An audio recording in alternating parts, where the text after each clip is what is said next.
ಕರ್ನಾಟಕದಲ್ಲಿ ಮುಂದಿನ 48 ಗಂಟೆಗಳಲ್ಲಿ ಭಾರಿ ಮಳೆಯಾಗುವ ಸಾಧ್ಯತೆ ಇದ್ದು 9 ಜಿಲ್ಲೆಗಳಿಗೆ ರೆಡ್ ಅಲರ್ಟ್ ಘೋಷಿಸಲಾಗಿದೆ.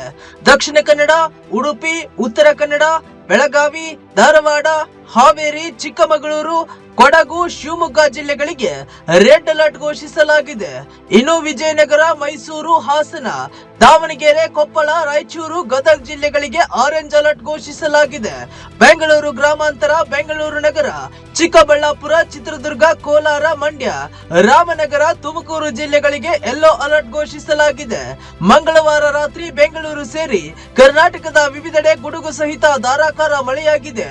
ಮುಂಗಾರು ಪೂರ್ವ ಮಳೆ ಹೊಯ್ದು ಮುಂಗಾರು ಆರಂಭವಾದ ಬಳಿಕ ಮಳೆಯೇ ಇರಲಿಲ್ಲ. ಈಗ ಮತ್ತೆ ಜೂನ್ 10ರಿಂದ ಮುಂಗಾರು ಚುರುಕುಗೊಂಡಿದೆ. ಮಳೆ ಮುನ್ಸೂಚನೆ ಸಿಗುತ್ತಿದ್ದಂತೆ ಸರ್ಕಾರ ಎಲ್ಲ ರೀತಿಯ ಸಿದ್ಧತೆ ಕೂಡ ಆರಂಭಿಸಿದೆ. ಈ ಬಾರಿ ಮುಂಗಾರು ಪೂರ್ವ ಮಳೆ ಅಪ್ಪರಿಸಿ ಬೊಬ್ಬೆರೆದಿದ್ದರಿಂದ ಮತ್ತು ಈ ಸಲ ಅತಿ ಹೆಚ್ಚು ಮಳೆಯಾಗುವ ಸಂಭವ ಇರುವುದರಿಂದ ಸರ್ಕಾರವು ಕೂಡ ಅಲರ್ಟ್ ಆಗಿದೆ. ಒಟ್ಟಾರೆ 12 ದಿನ ರಾಜ್ಯದಲ್ಲಿ ವರ್ಣನ ಅಬ್ಬರ ಇರಲಿದೆ.